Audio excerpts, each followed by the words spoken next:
Hey guys, this video is about introverts, and it's not going to be a long video, but I wanted to talk about some things about introverts. It can be a big struggle to deal with extroverts anywhere, in the workplace, at school, and I really want to break down some of the some facts about introverts versus extroverts. Introverts, of course, are considered a minority in society, a minority in the population, and we're talking about at least a quarter of the population, at least 25% of the population are introverts, where the other 75 are extroverted.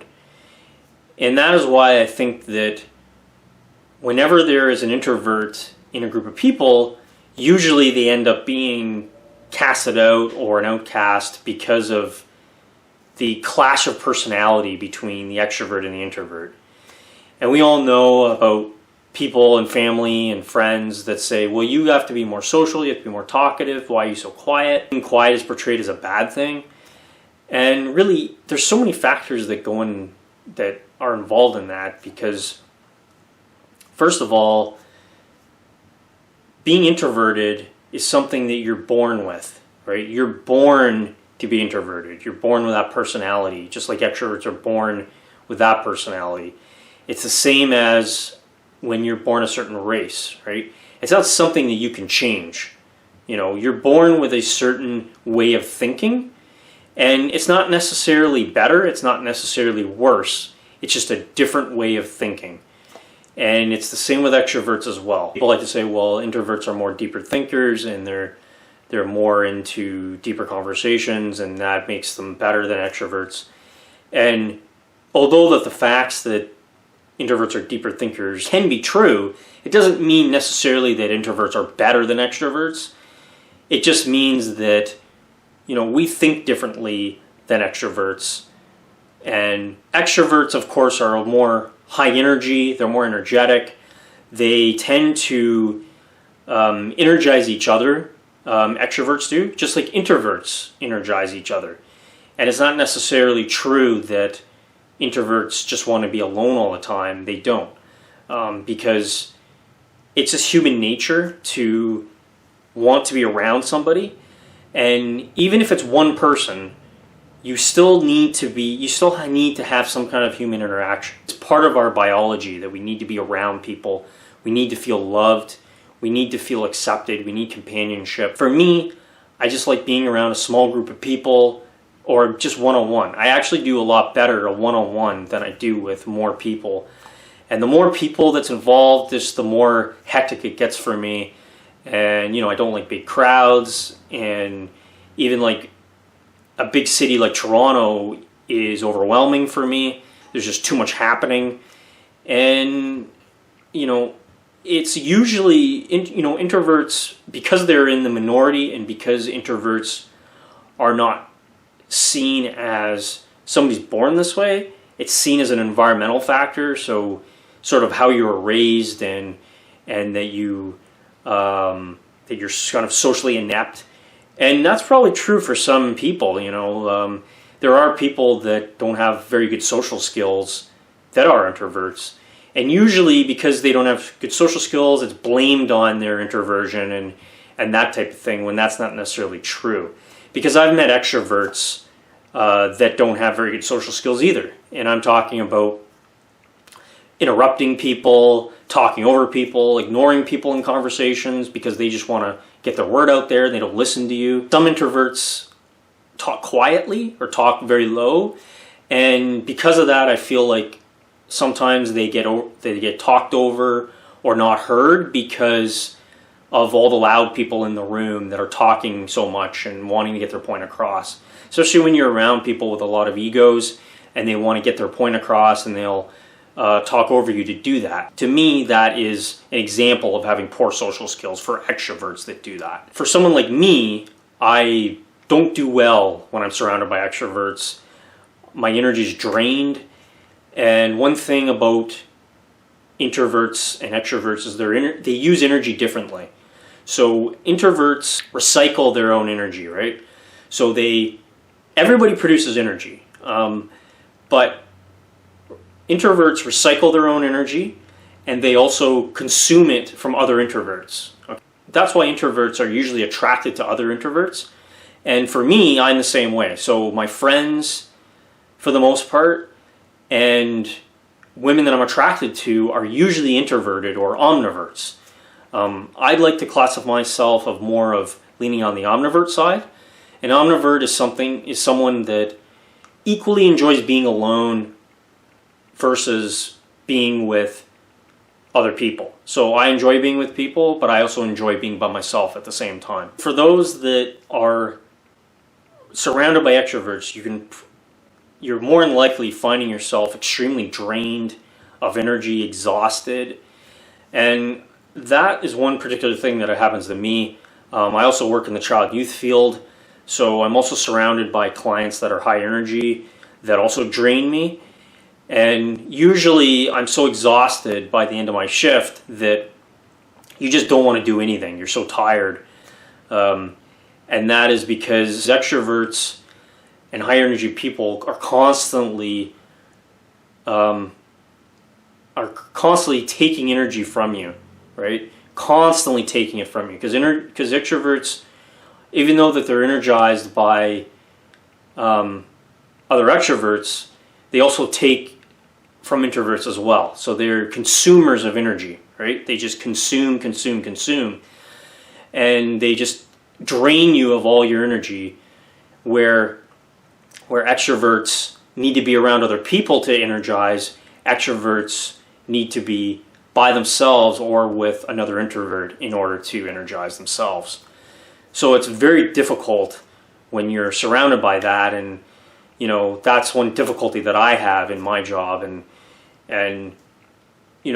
finding out who I am as a person and what my needs are.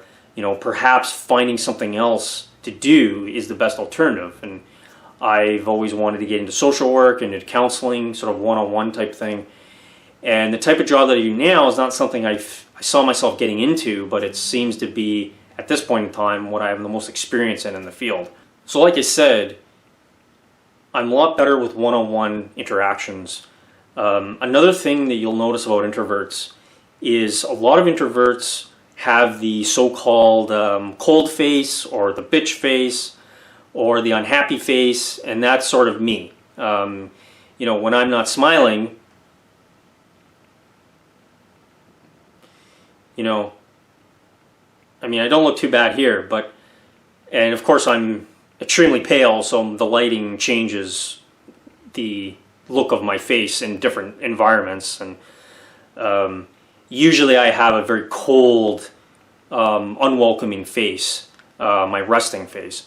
And I think a lot of introverts have that as well. And there's a lot of introverts that have a monotone voice, like myself, where and I will get to this, is expressing emotion is usually internal, right? So for me, for the most part, I express my emotions internally, which I don't really show them on the outside.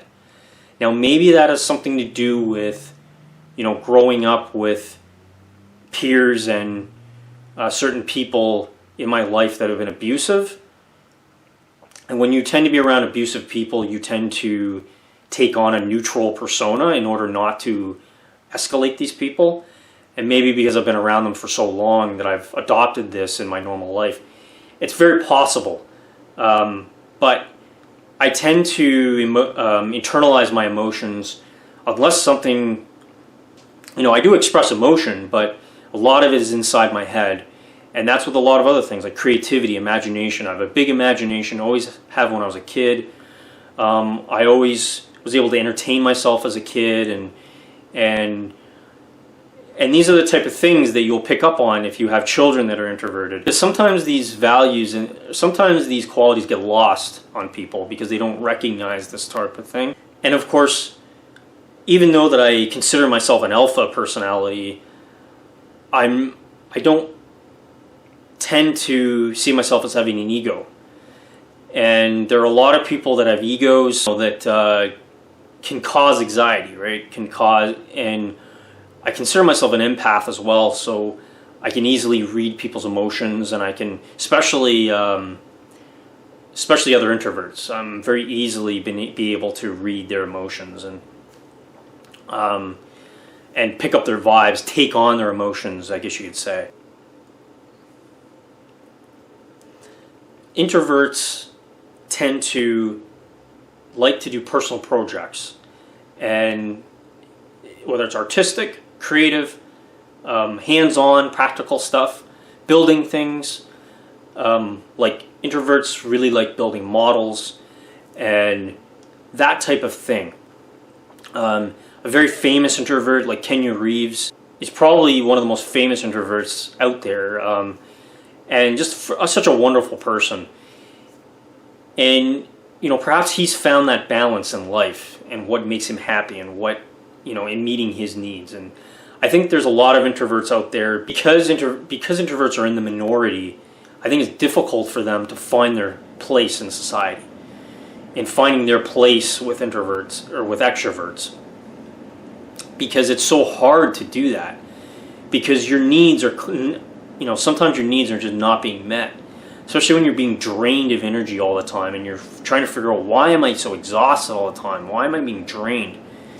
And it's because these people are draining energy from you constantly. That's why people don't like crowds. That's why people don't like parties, or they don't stay long at parties and they feel drained, so they have to leave, because people are constantly sucking energy from them, draining you, right? And I was exploring this with an introvert group on Facebook and finding out, are there certain jobs that people take in order to satisfy their introversion or to manage their anxiety, and that's this type of thing. And there are a lot of jobs out there that don't require a lot of social interaction.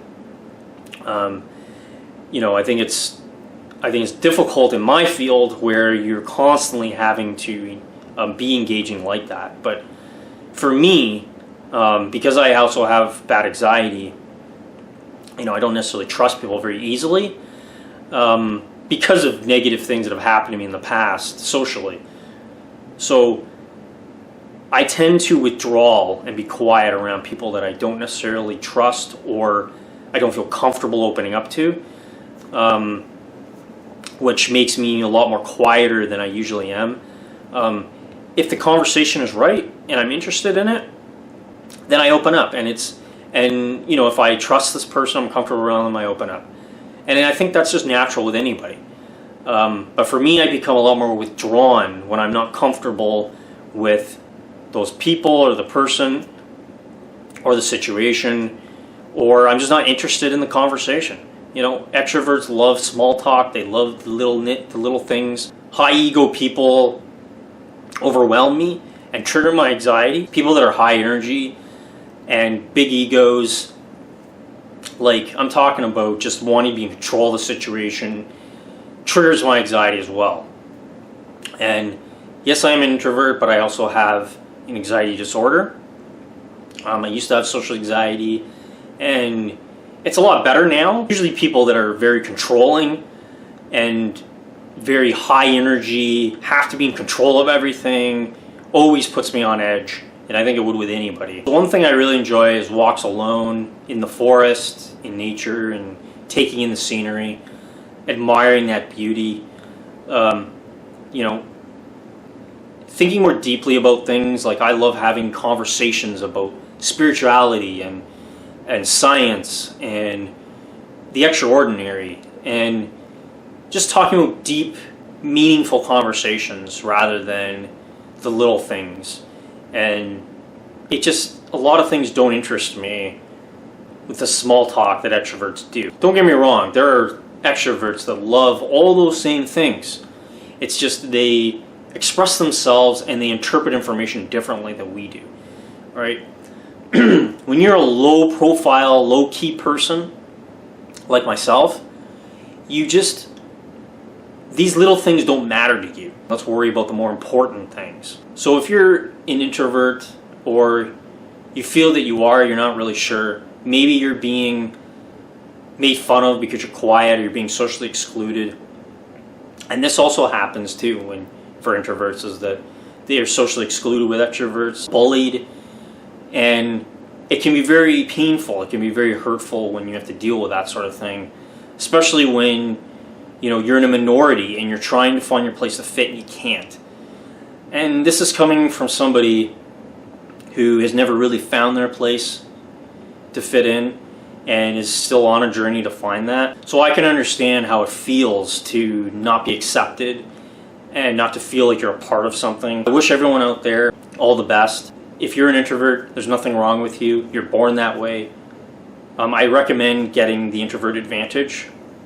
It's a book that you can buy on Amazon or get at the library or thrift store. Be proud of who you are. Be proud of what you bring to this world. And make sure you meet your needs. Look for what allows you to live the most happiest, healthiest life possible. And surround yourself with positive people. Surround yourself with other introverts, because you'll learn so much and you'll see how empowered you can be with other introverts. And it's the best way to live a life, is to know where you fit in. Take care.